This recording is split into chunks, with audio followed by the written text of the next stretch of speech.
how deeply this virus has penetrated our community, we cannot weaken the rules that by doing so would jeopardize public safety. That's why I had no choice but to extend the county stay-at-home order that was set to expire today. Last week, I announced the stay-at-home orders would stay in place indefinitely, and we would reevaluate in mid-May. Mayor Cruzan extended stay-at-home orders for the city of St. Louis, and Governor Parson extended stay-at-home orders for the state of Missouri. The governor's stay-at-home order is effective until May 4th. We will be continuously reevaluating the situation in the data here in St. Louis, and of course we will do so again around the governor's date of May 4. We've had a lot of questions about when and how we will ease our safety restrictions in our state, and that is a continuous evaluation.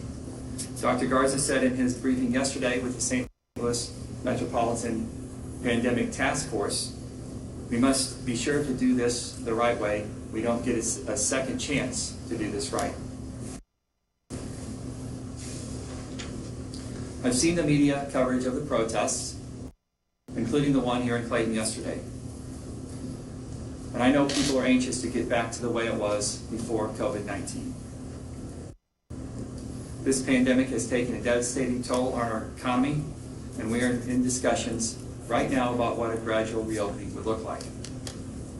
Mayors across the county are anxious, and I've talked with more than 65 of them on helping to craft a path forward.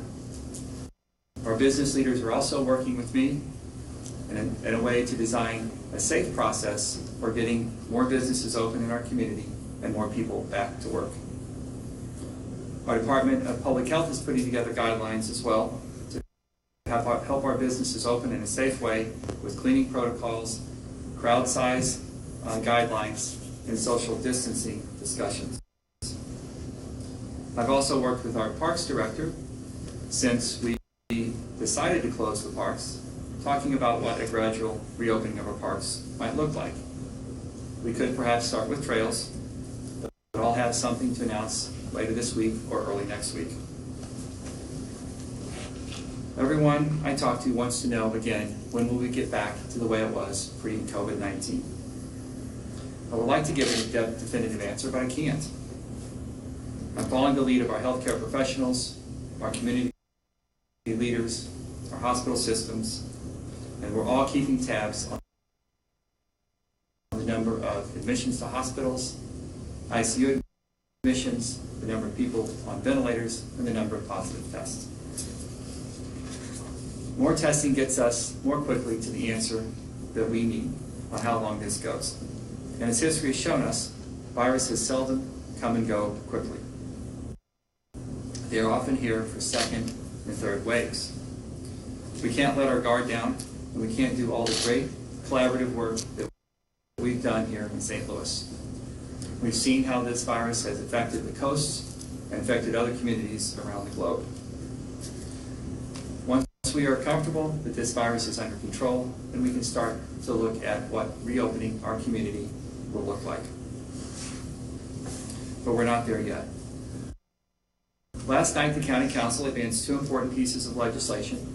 First, to allow $7 million to be transferred out of our health fund to buy tests and other supplies to continue our efforts. The second bill allows the county to set up a special fund to receive a $175 million grant and to track that on a portal that anyone can access online and watch how it's being spent and utilized.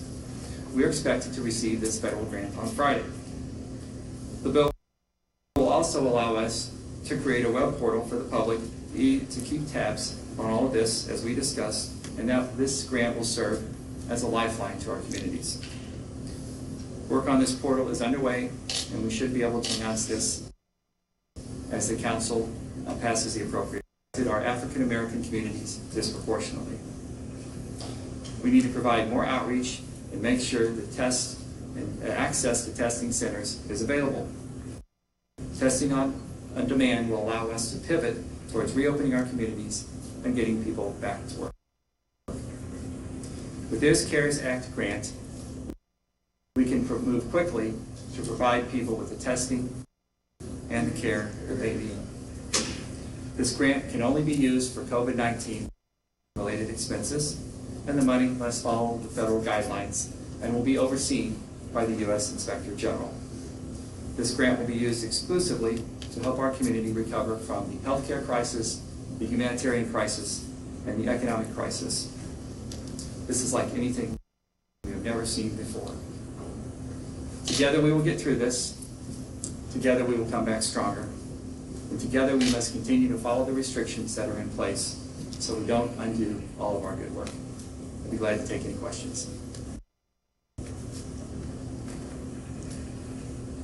Now, there were fewer cases reported in the county from a few weeks ago. Is that a lower rate because you all are testing more people, or is that really just people having it? Well, that is a question that we've always asked ourselves. We know testing is inadequate in our country, and testing is inadequate in our community. The supply of testing materials is not keeping pace with the consumption and the need for those testing materials. We still have restrictions, some limited restrictions on who we can test. We're not able to test everyone who's symptomatic, but we'd like to open it up to do that, and we'd like to be able to test more people in general, and we'd like to be able to test our community to see who's already had the virus and who may have developed some sort of possible immunity. There are two types of tests, two main types of tests: serology testing for someone who might have been exposed and might be developing immunity, and then an acute testing or testing for someone who is contagious at this point. So the number of people being tested, is it going up or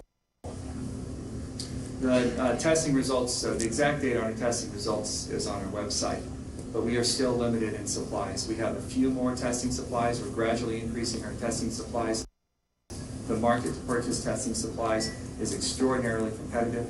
We're competing with other parts of the country. We're competing with the federal government, and we need to be aggressively in that space.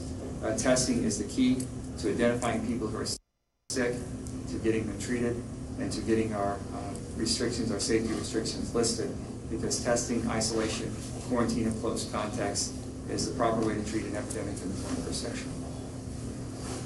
When we hit May 4th, and the governor announced how he wants to start reopening, yours will stay in place until mid-May.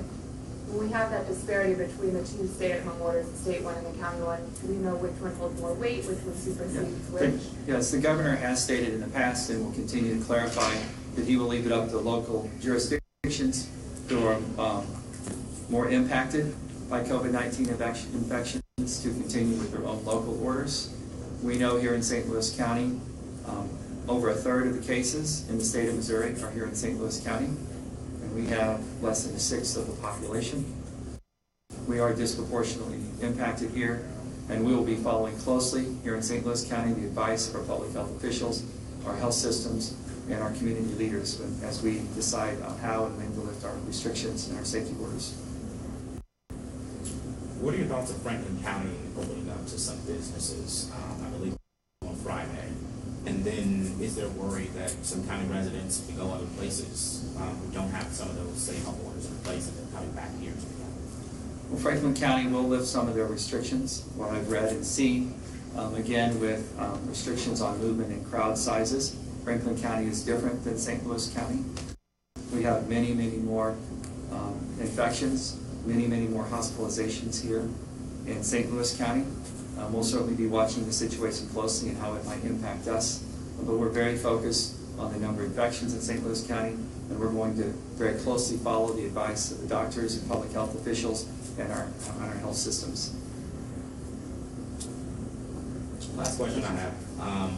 When do you think you'll be able to give us a dollar amount as it relates to how much money has been spent on COVID? Oh, I think that website will be up in a few days. Okay. We have almost $7 million of obligations or encumbrances, the bills that are due. Probably have paid less than $1 million of bills. We will be combing through our expenditures since March 1st to see if anything else is eligible for reimbursement. We've really been focused on saving lives for the past 8 weeks and finding the funds somewhere in some budget to get us started and keep us going. with PPE and testing. But as we get moving, as that federal grant arrives on Friday, we'll be developing infrastructure to monitor the expenditures, monitor the reimbursements, and all of that will be publicly available. And I expect that to be up within a few days. Any questions? Doug, anything? Okay, thank you, everyone.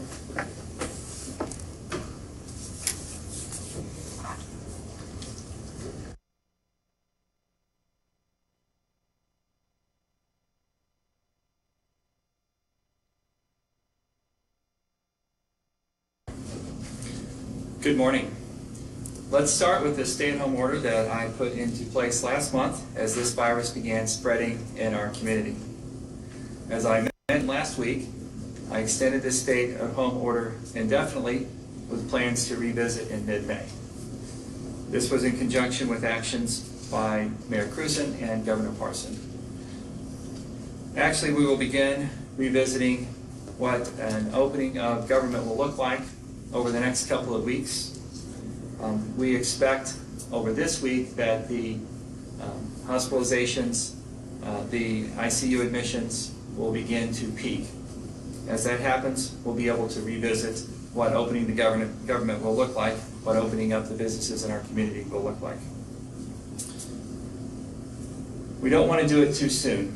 As Dr. Garza said in his task force presentation last week, we have the past to guide us.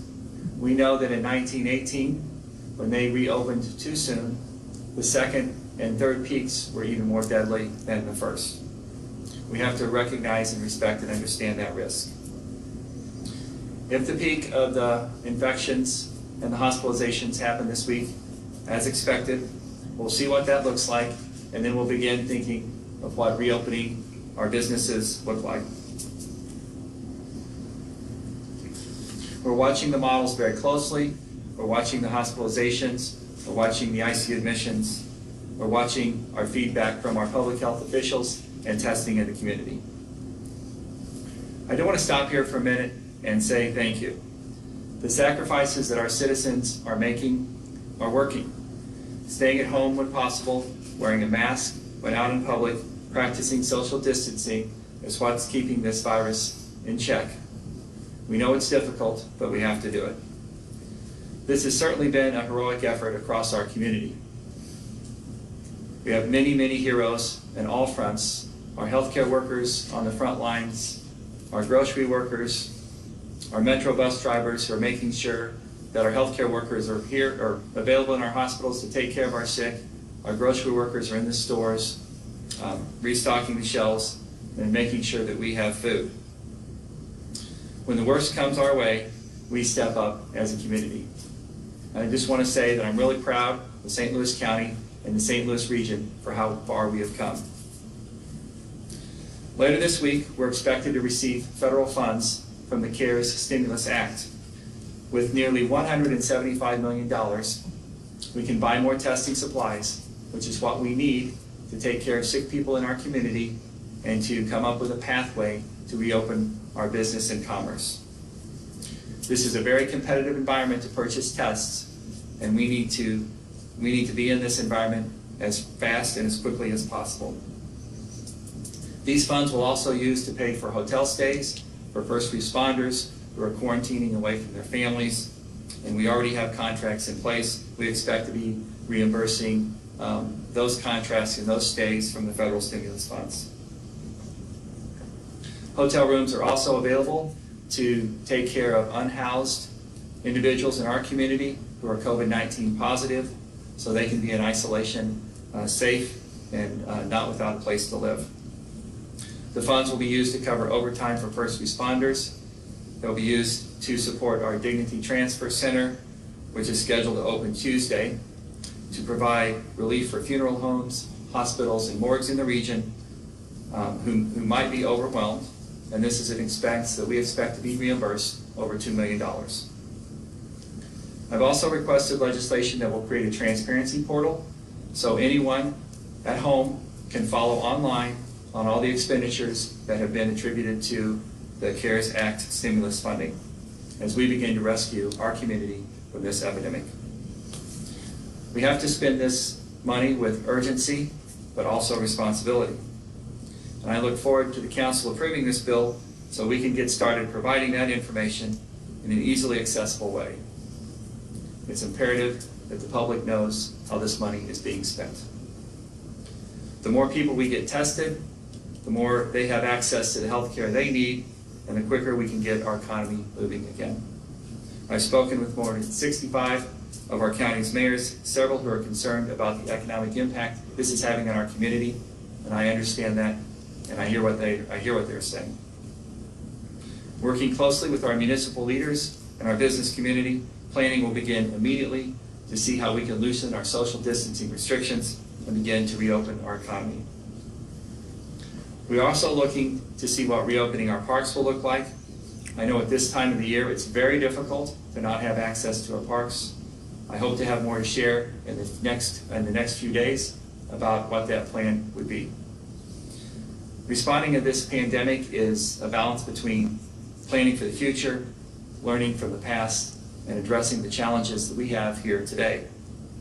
That includes stopping the spread of the virus, leaving the stay-at-home orders in place to protect our safety for all of us, and providing wider access to testing. We can determine how far-reaching this virus is to our community, to our residents, and then with proper care begin to stem the tide of this pandemic and get our economy moving again. We're all in this together. We don't have a cure, we don't have a vaccine, but we do have the ability to stop the spread of this virus in our community. Thanks to all of you for your help, and I'd be glad to answer any questions. Dr. Page, you alluded to it there about the peak coming here on the 25th. What's your vision for what this week looks like, if you will, leading up to it? Are you expecting a surge of cases? Do you think it's going to be more gradual? I know this is not an exact science, but what's your vision here? Well, I would refer you to Dr. Garza and his reports from the hospital systems on their capacity, on their admissions, their ICU admissions, their ventilator use, and their discharges. But we expect that to peak this week. It may be a softer peak instead of a spike, but I think we have to wait and see where those numbers are. And when we see those numbers start to fall off, then we know we're headed in the right direction, and we can begin having our conversations about what reopening government would look like. Do you think that could come earlier than mid-May? Well, when we begin to loosen restrictions, they will be gradual. So I believe we'll be having the conversation about what that looks like by the middle of May. I'm hopeful that we can begin the gradual easing of restrictions in mid-May. But again, we have to watch these numbers, and we have to watch these hospital admissions and see in what order those restrictions will be unwound.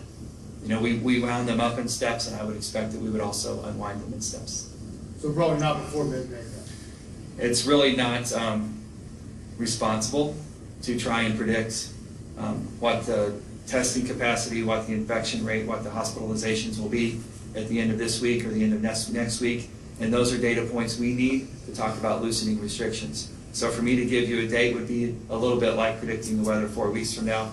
We need more information, we need more data points, we need to know what our testing capacity is in our community. We really need those tests in place, we need that testing infrastructure in place, and we need to know what our hospital capacity is, and we need to understand that we have good supply lines on PPE when we begin to reopen our commerce.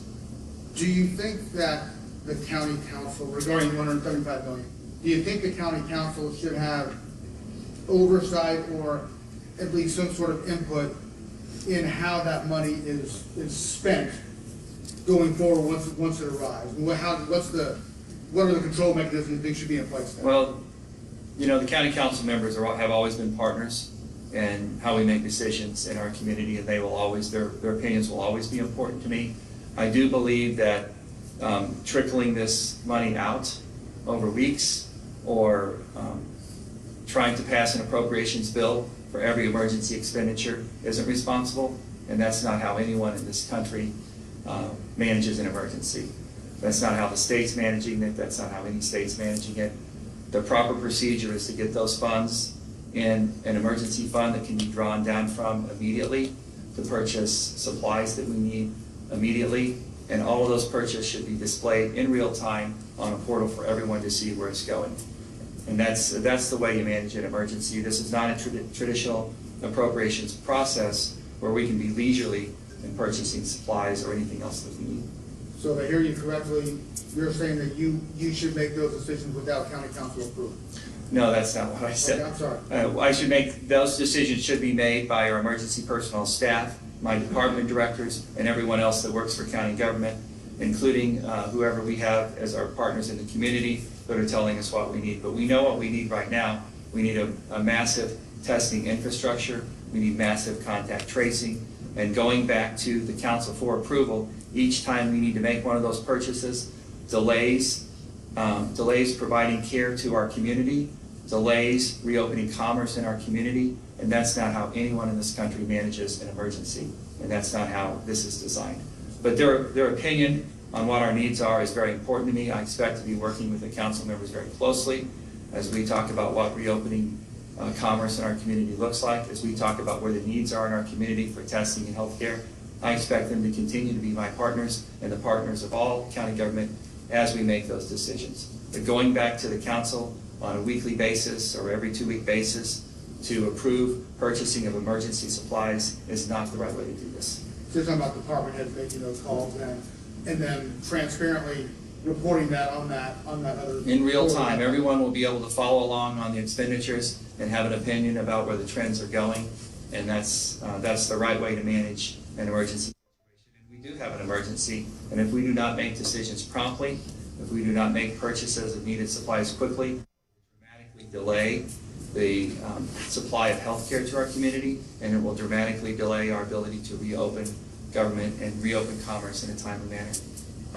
How many tests do you anticipate being able to buy with this CARES money, and at what cost? Hundreds of thousands of tests in our community over the next year, for sure. Do you know how much that will cost? Or?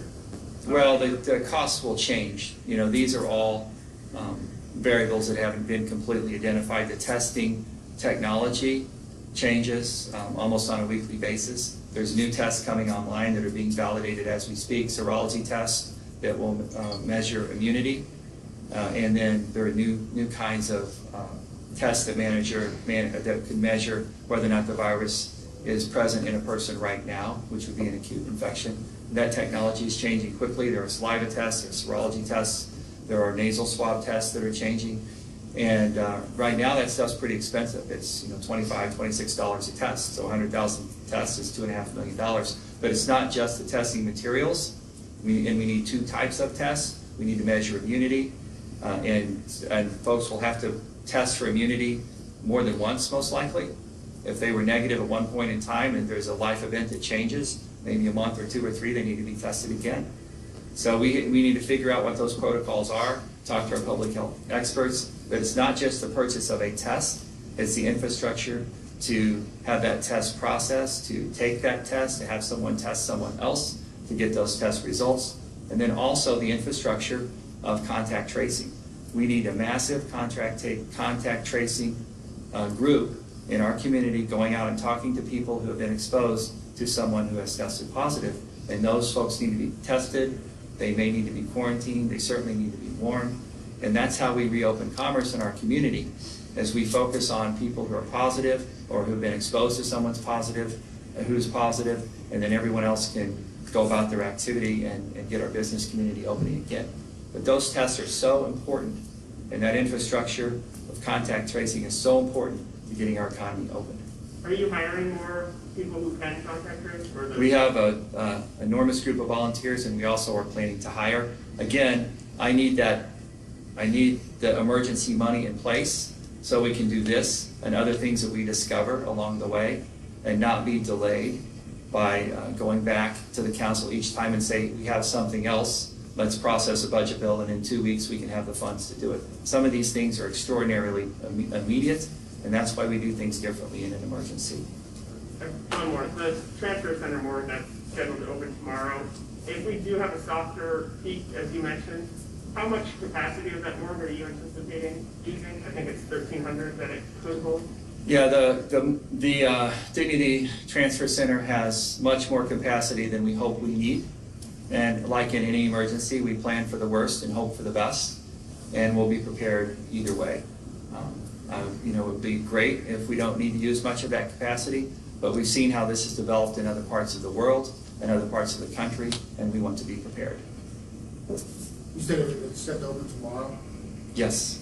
but not necessarily taking bodies tomorrow. I don't know about the day-to-day activity in the transfer center. It will be ready to be used, but I don't know about what the movement plans are. One thing you brought up there that spiked my interest was you're talking about needing all these tests to reopen the economy. Are these tests that you need to get in with that money before you can move on anything on the economy, or do we have enough tests to get us to mid-May and be able to make a determination about whether we can move forward? We don't have enough tests now in our community. We have a supply that lets us keep up with testing under pretty tight protocols, and I would like to expand those protocols to be able to test everyone who has symptoms. And right now we're restricted in testing the sickest people. We're talking this week about expanding those to everyone who has symptoms. Beyond that, we need to be testing people who don't have symptoms, and we need to be testing broadly in the community for people who have immunity, which means they were exposed to the virus. They were part of that 25 or 30% that never had symptoms and were positive and are now, we would hope, would be immune. Based on the early science, they would have some immunity. How long do you think would be a good test then once you went out to bid for them? The testing purchasing environment in our country is extraordinarily volatile, and it's very, very competitive. And we need to be in there competing aggressively through different vendors, through different supply chains. We need to have some very aggressive competition in this space. This is not something that we approach leisurely. This is a very urgent and emergent situation to get tests in our community so we can know what's going on, and so we can begin to form a plan to get our commerce reopened. I would very much like to start this reopening in mid-May, and it's not responsible to do that unless we have an active testing environment, and we need to move quickly to purchase these tests. The funds will be here from the federal government at the end of this week, and I would like to begin placing those orders this week too. And do you know when you get tested in though once you place the orders? Sometimes they come in a few days, sometimes they take a couple of weeks. More frequently, they send them in batches as they're able to get them. But the production capacity of PPE and testing in our country is not kept up well with the consumption of those supplies. And as the need for PPE and tests starts to fall, as there are less people who are acutely ill and very sick and taking up space in our hospital, then we have the ability to manage the testing environment for people outside of the hospital, and that's what we need to do to be successful in any public health effort, is to have a good testing environment outside of the hospital and take care of people outside of the hospital. And we're talking about not just testing, but how do you care for someone in their home? What sort of resources do individuals need in their home? And I spoke to Dr. Garza about that this morning. I spoke to our health director that this morning. We will be putting together care packages to try and keep people in their home and out of a hospital, so we don't have to be filling up our hospitals with patients who can be managed at home, and so they can safely isolate at home. Dr. Dick, we have a couple of more questions. There are rallies scheduled across the country tomorrow, including here in Clayton. And there was some activity over the weekend where people were holding large gatherings saying, we want the economy reopened. What are your thoughts on these rallies, and what kind of enforcement, if any, will there be at these rallies? Well, I think first of all we have to recognize that this is an extraordinarily frustrating event for everyone in our country and our community. It's frustrating to be in the middle of a worldwide pandemic, which is historic. It's one of the it's our 9/11 of this generation, and I understand how people feel. People have the right to organize. They have the right to protest, the right to speak up. I hope that they do it in a responsible way and with proper social distancing, because I would hate to see an opportunity for this virus to spread anywhere in our community, because we are starting to get our hands around it. We are trending in the right direction. As far as enforcement goes, there are laws regulating protests. I'll leave that up to law enforcement to manage, but from what I've seen, for the most part, these have been peaceful operations, peaceful protests, and from what I've seen, at least on TV, they've been respecting social distance guidelines, and I think that's a productive way to communicate their concerns and their frustrations, and I don't have a problem with it. There were media reports over the weekend about looks like there's an agreement to move forward on some of the CARES money. Yes. Do you see that going forward on Tuesday? It will. I am frustrated, though, that this bill that's moving does not have relief for local governments. It's very frustrating for me in St. Louis County. It's very frustrating for our mayors. I heard about that last week on a conference call with mayors, that the decline in sales tax revenue is devastating on our governments of our municipalities in St. Louis County, and it's going to be devastating for St. Louis County as well. And our federal government is talking about relief for some of these local jurisdictions that run with small reserves and very tight budgets, and they're going to need that. And I would really hope, we'd all hope that it would be in this relief package that's moving forward, and it doesn't look like, at least today, that it will. It might have to be in the next stimulus bill that comes forward.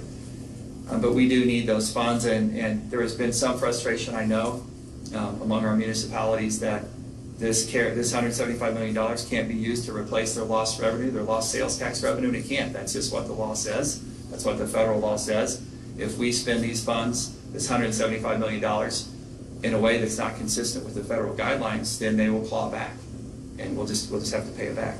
There are plenty of needs in our community to help our small businesses get started, to help restart our economy, to make sure we stand up a really robust testing environment and a robust contact tracing environment, to buy PPE, help our first responders, help our nursing homes. There's lots of ways, the humanitarian relief, there's lots of ways to put this $175 million to work in our community in a responsible way. But we do have to stay focused on replacing that lost revenue for our municipalities.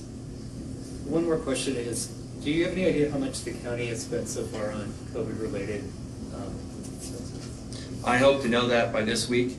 Those expenses are fast and furious, coming from emergency fund, coming from our police department, coming from our health department.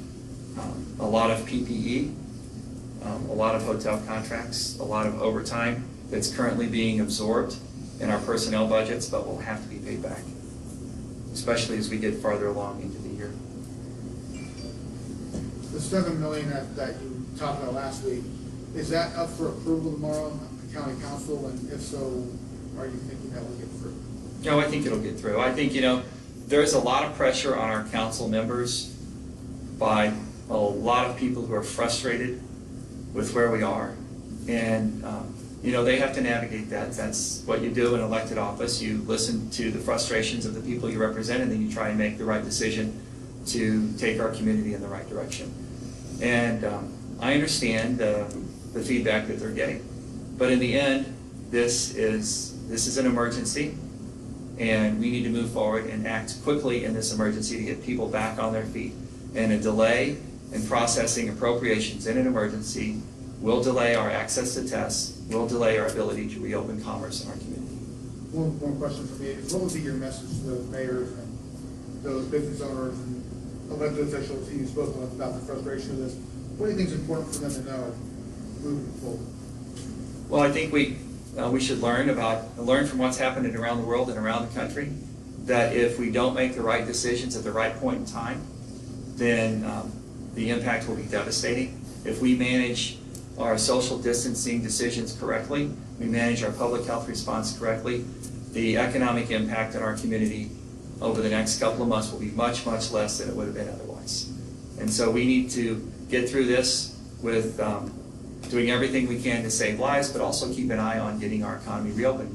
My message to everyone who is touched by this, who has decision-making responsibilities, elected official, is work with us. We hear you. We understand your frustrations. We have a plan. We have some federal stimulus money coming. We're going to implement that in a way to shore everyone up and get our economy moving again. And I think the month of May is going to be we're going to see a lot of activity in the right direction and get us back on track. Thanks, everyone. Thank you.